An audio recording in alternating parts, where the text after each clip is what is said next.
这番茄长得可真是快呀，也就是10天左右的时间就红了一大批。今年的西红柿种的比较晚，一旦有开始成熟的，后边就会慢慢越来越多了。7月份了，又到了一年中最热的时候了。这个时候在地里边干活就是一种受罪。今天的最高气温有36度，现在趁着天气还没有上到最高气温，出来转一转，给大家看看7月的菜园是什么样子。我这边长长的一排种的是樱桃番茄、大番茄、辣椒、甜椒、茄子，还有西葫芦。这把头的地方种的是樱桃番茄。现在这个时候，樱桃番茄都已经开始红了。看看这一串一串的，远处还能看到。这边这些黄透的，还有旁边这种已经红透了的，都可以摘回去了。这个时候已经是非常的甜了。今年的番茄种的是比较晚，还没有到大批量成熟的时候，上边大多数都是这种白色还有青色的果子。早些时候呢，我们已经摘过2批了，味道还是相当不错的。大批量的成熟可能还要等1-2周吧。因为今年比较忙，今年这些番茄的整枝打叶呢，也只是做了一些简单的处理。看看这处理之后的番茄，它一串一串的果实还是非常分明的。看这下边最下边的这一串是有黄的有白的，再往上呢，看看这一串也是根部的地方有一些发黄了，大部分这一整串都是白的。再上边呢还有更多这种发白发青的，再往上看看还有这么2串，都是已经有点发白，但是整体还是青色的。后边等下边的都摘了之后呢，还会再继续的生长。看看这个一小串，现在已经开花，已经做出一些小果实了。今年的这些小番茄，我没有每一颗单独的给它们吊绳或者是搭架，而是采用了这种立柱外加上横向拉绳的方式，就把这一排所有的番茄都给它固定住了。当然，这种方式呢，需要不停的往上拉绳子。看看，这是最底层的绳子，这是往上一点的，这是更上边的。其实现在这批番茄呢，又已经长高了，上边呢大概还是要继续的在这儿再拉一根绳子，然后在这儿再拉一根绳子，最后一直就可以拉到顶端。这样处理的方式呢，就是还是省一些事儿吧，比单颗弄呢要容易一些。来，从这个角度看看我这种拉绳的方式，其实每一层呢都是有2根绳子的，这样的话可以用2根绳子交叉把这个番茄的主干给它固定起来。看看这根就把它固定在这边，另外一根就固定在另外一面。然后我们再看下一颗呢，看看下一颗这个地方有交叉的地方，也就是说我们2根绳子是每隔一颗番茄给它这样交叉一下，这样的话能把番茄固定的更严实一些。再看这里，每隔一颗番茄都是有这样的绳索交叉的。看看下边的这些小番茄，个头相当的大呀。基本上每年下边长出来的番茄都是味道最好最大的，大概这种番茄能有个2-3层吧。后边就看施肥还有整体的管理情况了，如果管理的好的话，还能再长出一些更大的了。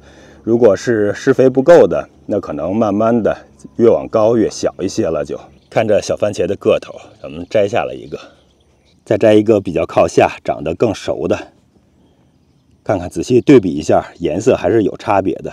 这一颗呢就会更甜更好吃一些，这一颗呢现在也是可以吃了，不过如果再稍微放2天，味道会更好。再摘2个这种红色的品种，看看也是这种更红一些，这种就稍微浅一点。哇，已经迫不及待了，稍微的冲下水。这些在藤蔓上长到自然成熟再摘下来吃的番茄，这样口味啊是店里买的永远也达不到的。如果大家仔细看一下我这批番茄的搭架和管理方式，还是能看出他们的整体管理情况还是比较潦草的。原因之一呢，就是今年实在是太忙了，在菜园上能花的时间非常的有限。你像这批番茄，今年种的时候呢，是给它很好的铺了地膜的，因为实在是不想后边再给它拔草除草，那个太麻烦了。当时也是施了底肥。本来在它番茄膨大的时候呢，我通常都是要再给它施1次底肥的，就是这种磷钾含量高的有机复合肥，外加上钙含量高的鸡粪肥，给它们混合在一起。如果再追1次肥的话，那它后续的生长能力还是会旺盛很多的。现在没有施第2次的追肥，那这些番茄呢，很有可能在未来大概几周之后吧，慢慢就可以看出衰弱的迹象了。后边我还是得稍微的抽一点点时间，给它尽可能的追次肥吧。还有一个种的比较潦草的点呢，大家可以看到我这种拉绳呢，不是特别的整齐。如果要是能够按时在它长到一定高度的时候，就及时的给它整枝，整完枝之后就把这些绳子给它拉起来。那现在看起来很有可能就是整整齐齐的，就不像现在这样了。而且现在更高的地方呢，又已经该开始拉绳了，这还得找时间呀。其实菜园里边的这些工作就是一环扣一环，如果你有一环稍微的做晚了，那你后边就会花更多的功夫。你像我这些番茄就是同样的道理，整枝呢是没有时间，整晚了，那后边再给它们整枝的时候就会花更多的功夫，而且非常的不好处理了，因为枝芽呀非常的凌乱。你像这种，它随时都会钻出来。以前我时间充裕的时候，大概是3、4天就会过来给它整理一下，现在呢可能2个礼拜都过不来一次。哎呀，长得就越来的越乱了。不过好在呢，今年虽然我对他们爱答不理，但是他们还是投桃报李，给我结了好多的果实啊。走过这一片小番茄的区域，在前面就是各种各样品种的大番茄了。看这大番茄，这是大番茄里边稍微个头小一点的，也已经开始成熟了。那儿有一个非常红的，摘下来看一看。这批大番茄呢，我是趁着当初移栽完缓过苗之后，及时的给它加上了这种西红柿的笼子，这种都是54英寸的。其实这高度还是远远不够的，但是这种笼子呢，就是特别的简单，插上就可以了，比较省事儿。其实后来也证明了，当初是很明智的，都把这些笼子插上了，因为后边因为各种各样的事情吧，工作呀，还有家里边的事，就没来得及照顾这些番茄。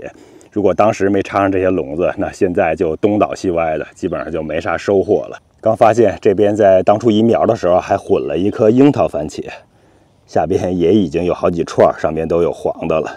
这边是我们喜欢的白兰地9番茄，有一些已经开始变粉了，旁边的这种也已经非常的白了，很快就可以熟了。这后续的呢还是有不少的。看看这个，今天的这个视频纯粹就是带大家参观一下我今年7月份的菜园，并不是一个教学的展示，因为今年没有时间，这种的实在是太潦草了，也没有什么太多可展示的地方。你像这些番茄呢，往年我整枝啊都是整得整整齐齐的，像今年看看上边已经窜出好多的头了。我今年甚至连一次非常像样的整枝都没做过。只是有时间的时候呢，稍微顺手的给它潦草的剪掉了一些。你看这些呢，像这种已经分出2个叉的，早就应该把这另外一个叉给打掉了。基本上就是在这穗果实下边就要打，这边也是，这边长出了无数的头。现在再想清理就非常困难了，都是一环扣一环呀。如果早期的时候没处理好，那后面会越来越难，越难越麻烦的。我可能还是找时间给它怎么样也得清理一下吧，不然后续的话就长不起来了。那些番茄的果实会长得特别小的，全都长枝和叶子了。哇，这儿有一颗番茄，刚刚发现长得还是不错的，个头非常大，而且这一串呢个头非常大的，大概是有6、7个的样子。我原本是计划给这一批大番茄做双蔓或者是单蔓整枝的，所以当初种植的时候呢，间距并不是很大。看着西红柿的笼子也可以看出来，它们每一个之间几乎就没有什么间距，是一个挨着一个的。像现在呢，已经发展成多头了，那互相之间会遮挡阳光，一定会影响它们的生长的。后边要想让它们能继续长好呢，就真得花点功夫了。看下边这些老叶、黄叶啊，都要给它打掉了，然后再给它下狠心做一次整枝，最起码能留到3蔓左右吧。后边呢还得好好的再给它追肥。不过我觉得我后边很难再保证有足够的时间来照顾这些番茄了。番茄的后边就是甜椒和辣椒了。这些甜椒和辣椒一个最明显的优势就是，你即使是潦草的种植，不怎么好好照顾它们，它们也会有不错的产量的。来看看这种甜椒，看看这个头，上面还是结了不少的。看这下边，这边还有好多。这边的这一棵上边有一个非常个儿大的，但是这个看起来是被太阳给晒伤了。看这个地方已经是发白了，这儿没有叶子挡着。再看这辣椒，这长得就更夸张了，一棵上边密密麻麻的。再看旁边的这一棵，这上边也是这个样子的。如果仔细的看一下这些甜椒和辣椒顶端的叶子，还是能看出它缺肥的表现的。看这些叶子长势是明显的发弱的。所以后边如果不追肥的话，它慢慢的就越来越黄，产量就会越来越低了。这不照顾还是不行的。还有就是往年这些辣椒和柿子椒我都会给它整枝的，今年也没有时间来做。像整枝的话呢，就应该早一点，就把这种靠下的这种侧枝就都给它拔光拔掉，一直往上，直到这分叉的地方。下边是要光秃秃的，这样的话柿子椒和辣椒的产量才会更高，长势也才会更好。总之就是一句话，如果没有时间没有精力的话，理论知识再好再多，没有实践最后也是白搭。左边空地上的这一片草，2-3个礼拜之前才给割掉的，现在又已经长这么高了。这种呢，因为它空间有限，没法把割草机开过来，只能是用手动的除草设备给它除掉。然后剩下这种底下部的呢，就只能用那种小锄头，真的是得人工一点一点的去处理了，这花的时间就更多了。我本来年初的时候是想趁有时间没有长草的时候，把防草布给它盖上，也是因为忙的原因吧，没有给它盖起来。这辣椒呢，照顾的不是特别周到，但是产量也是足够我们吃了，根本就用不了，做辣椒酱都已经绰绰有余了。但是旁边的茄子可就不一样了，这茄子呀，要是不好好照顾，那可真就长不好了。首先跟西红柿和辣椒不一样的是，茄子上边这种虫害特别严重，尤其像这种跳甲虫。其实我以前做过视频，要经常的给它喷除虫菊酯还有苦楝油，那这些茄子就能长好了。但是要是不经常喷的话，让这些虫子泛滥，那上边就全是这种洞，茄子也就长不好了。还有就是茄子对水肥的要求还是要比辣椒啊，还有西红柿还是要多了。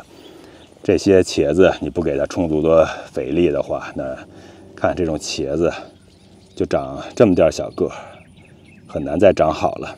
像是今年这种非常潦草的种植模式，这些茄子只能说它微薄的产量算是够我们吃吧，但是要想拿它展示，那确实是不是很漂亮了。这一排的最后是2颗西葫芦，这2颗西葫芦今年是给我们贡献了不少。看看这一颗已经长这么长了，现在头部的地方看这儿还有3个小西葫芦，像这种大概过个1-2天就可以长大了。我昨天已经摘掉了3个非常个大的了。这种只要你长起来之后，稍微的晚上2天摘，那就膨胀到很大，长老了也就不好吃了。哎呀，这菜园尽头啊，这仅有的剩下的毛豆本来长得特别好了，现在看到又已经被兔子给我咬光了。看这些毛豆都已经是开花了，看这地方这些花都还在，这些也是就剩光杆上还有一点花了。这兔子真是太可恶了呀。行，咱们走回去菜园门口的地方，再看看其他的菜。其实像左边呀，这些杂草，这都是当时收过大蒜，收过之后呢，应该拿割草机过来走一遍的。但是因为地里边有其他的东西，其实就是刚才头部的毛豆，不想拿割草机把它们压住，结果就没走。现在好了，都被兔子给我吃光了，可以放心的开割草机进来，把这些草给割掉了，也省掉我们好多的功夫。这春天的羽衣甘蓝是当覆盖作物来种的，春天的时候呢，还能摘嫩叶子来吃，味道也是不错的。这个时候已经是枯黄了，而且被虫子咬得斑斑点点的。这些我们都是陆续的拔下一些，就当是喂鸡的饲料了。现在已经是7月初了，像这种樱桃树呢，也该开始拉枝了。如果再不拉的话，那明年可能又没有什么产量了。只有把枝拉下来，有充足的阳光照进来，这花芽才可能分化，明年才能结樱桃。这种甜樱桃呢，种植起来还是不容易的，需要花功夫。而且因为我的重点是把菜园变成果园嘛，变成食物森林，所以我会把更多的精力还是花在果树上。这些种植的蔬菜呢，可能就更没有太多的时间了。右手边是当初种的糯玉米。如果大家记得的话，当初我是用播种机种的，当时就怀疑这播种机可能是有什么问题，因为那播种机的种子盘种甜玉米是没什么问题的，甜玉米的种子小，但是糯玉米呢，它的种子颗粒要大，所以最后发现这些种植的时候玉米根本就没有漏下去。最后过了大概10天吧，我没办法，又用手动的方式给种了一遍。所以这种播种机呢，还是有点坑人的，不是特别靠谱。你测试它的时候是完全没有问题的，在原地种子都是可以顺利的漏下去。但是你一旦实践起来，往地里播种的时候，那就很难保证了。不过种毛豆、豌豆啊那些还可以，因为那些种子呢相对来说更均匀一些，可能播撒的时候更容易吧。这些糯玉米呢，大概再过2周或者2周多吧，应该也开始陆续的抽穗了。玉米的收获也该开始有盼头了。这左边的樱桃树呢，算是都活下来了吧？看樱桃树旁边这些杂草又长高了，还得花时间把这些杂草给它除掉。这些长起的樱桃树呢，当初原本是想用旁边的这些覆盖作物给它放倒之后可以抑制草。但是也一直没有来得及把这些东西都给它踩平铺好。我下一步主要就是把这些储存在这地方的滴灌管子给它清理出去，然后这一片就可以放倒了。我可能用割草机不割草，从上面光走一遍，先给它压下去，然后再看看用脚啊或者其他东西再压一压，再稍微的整理整理，把它均匀的铺在每棵树的周围。这样的话能起到不错的益草的作用。这个时候别看天气特别的热，这些果树呢就开始又第2次的发芽了。一般果树都是春天发1次芽，秋天发1次芽，现在开始发芽，一直会长到秋天。秋天的话，这些新梢就会停长了，就开始慢慢的做这种花芽的分化了。刚才是色樱桃，也就是那种小樱桃，像这种是甜樱桃，那种大的樱桃。看上边这些新芽也都开始又萌发了。6月份的时候，有一阵子相当长一段时间都已经是停止生长了。我这批糯玉米右手边这片空地，当初是种蚕豆覆盖作物的。按当初的打算，把豆子收完之后呢，就用割草机都给割了。现在还没有用翻地的机器给它重新翻一遍，这也是我下一步要做的一个事儿吧。需要给它地翻出来，然后整理一下。接着就要再种一批新的糯玉米了。我之所以想种糯玉米呢，还是有2点原因。第一就是糯玉米，也包括甜玉米或者谷物玉米，它们整体的种植啊、管理工作还是比较容易、比较简单的。种上之后只需要做1遍的中工除草和施肥，那就没事儿了。其他的时候就都靠天，是完全没有问题的。第二一点就是这些秋天种植的糯玉米，到时收获之后可以给它煮熟了，放在冰柜里边冷冻储存起来。这些冷冻储存的玉米可以作为我们的主食，吃上很长的时间。我们去年深秋收获的那些玉米，一直吃到了前些时候。这种玉米呢，还是可以作为我们平常的健康主食，算是一种健康的碳水吧。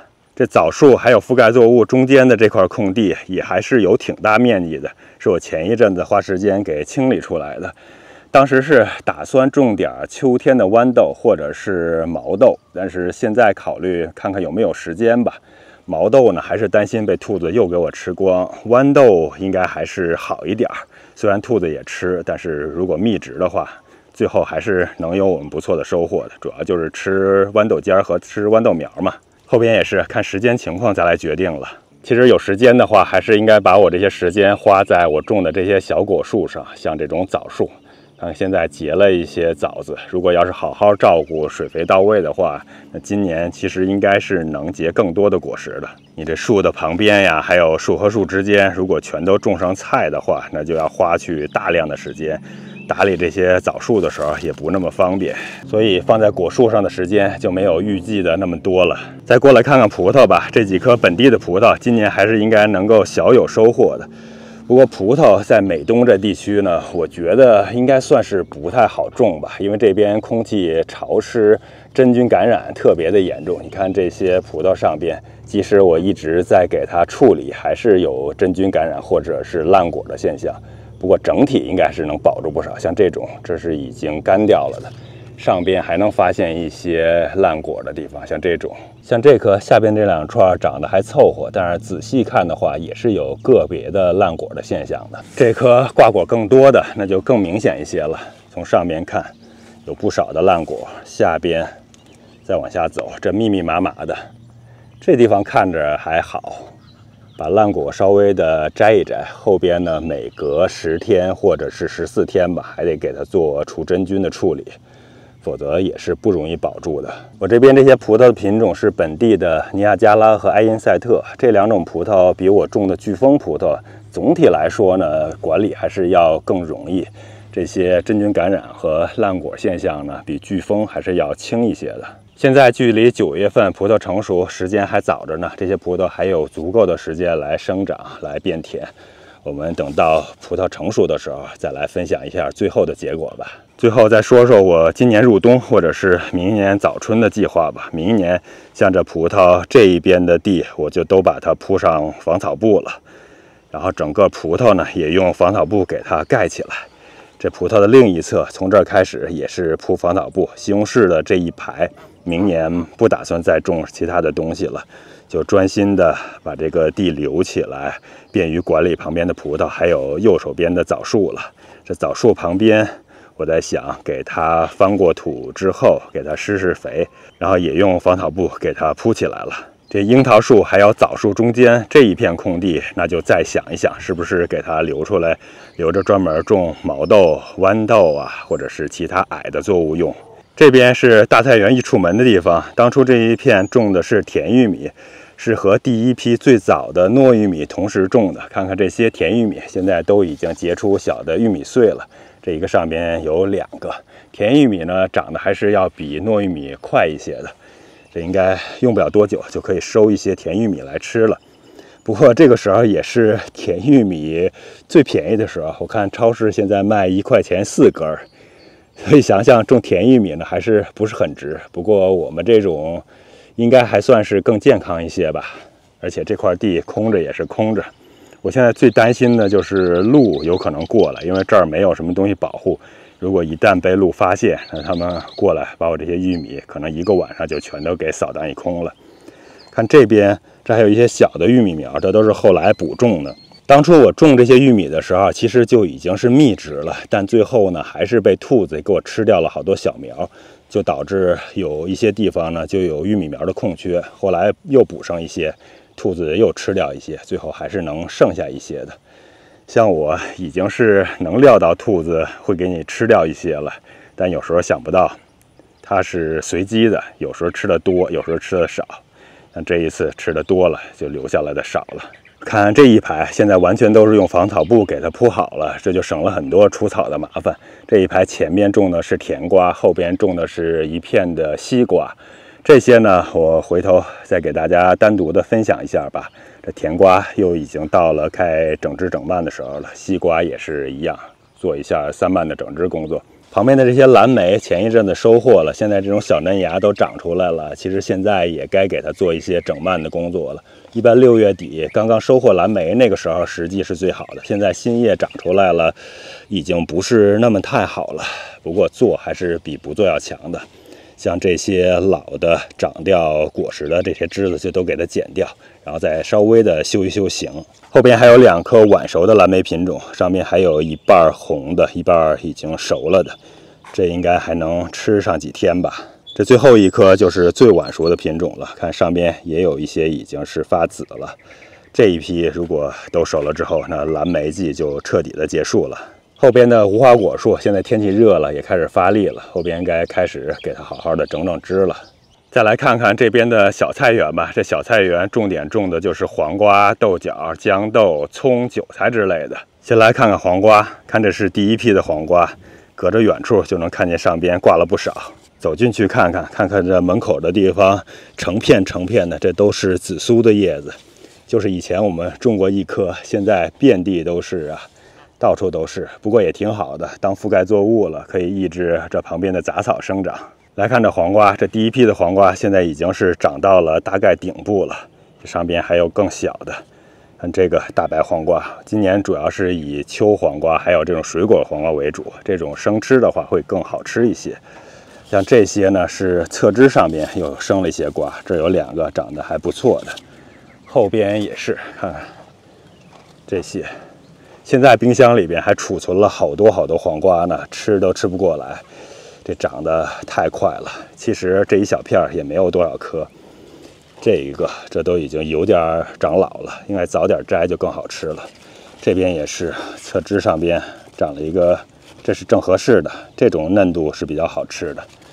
旁边还有2颗这种常绿黄瓜，其实吃惯了那种脆的秋黄瓜和水果黄瓜，这种常绿黄瓜就不大爱吃了。不过这种黄瓜一个好处就是你要做黄瓜炒鸡蛋，我觉得还是这种瓜炒起来会更好吃。黄瓜呢还是要分批种，刚才的是第1批，现在这儿看到呢是第3批，这是更小的。等到第1批大概是淘汰了，那这一批应该也能长起来了。这黄瓜前面的这一排是各种各样的豆角，有豇豆、九粒白，还有油豆角，整整的一排一直到头。这些是长在南边的，其实有点遮黄瓜的阳光，但是遮盖的密度不大。而且黄瓜其实本来也是挺怕晒怕热的，稍微有一点点的遮挡其实是没有问题的。看这些豇豆现在长得不算特别大，但结的还是挺多的。看这些细细的，用不了多久就可以长得又长又粗了。这些豆角看也是密密麻麻的，我们几乎每天都会过来摘一些豆角回去炖豆角吃。再往前走走看看吧，这还有好多的花儿，这还有豆角。其实下边盖在叶子里边的还是挺多的，看看这些，再看这地方，咱们看看这一片全都是，底下也还都有，看看。再往前呢，也是一样，密密麻麻的。看远处也是，然后高的地方更明显，因为没有叶子盖住嘛。看这是比较小的了，这说明后继呢还是有好多的豆角了，上边的花儿也是不少的。再走走，咱们穿过这一片黄瓜的地方，再来看这儿，这底下全都是。刚又看到了这种死掉的黄瓜，这黄瓜还是病虫害特别严重，有的时候也会得立枯病，立刻死掉。看这上面还长了一个很不错的瓜，但是后续呢，应该慢慢也就死掉了。虫害也是，像黄瓜虫啊、臭虫啊，都会对黄瓜造成很大的影响。还有就是这种真菌感染，也是非常严重的。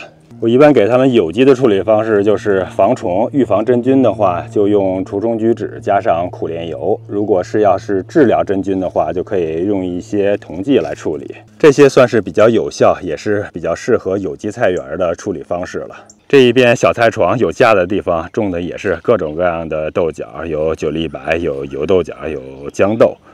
看看远处，凡是看起来像墙一样的，都是种的豆角。像这种菜床里边呢，这边种的是小葱，还是挺密的。然后中间呢还撒了一些种子，这边是鸡毛菜，这秋天吃的。这边也是在菜床里边已经能够看出这些小菜芽发出来了。这边的这个小菜床呢，种的是一些茴香，其实现在已经头伏了。很多的秋天种的菜都可以开始准备种起来了。这也是四季豆，中间还有这种矮的丛生的豆角，然后还有一些玉米，这都是混种起来的。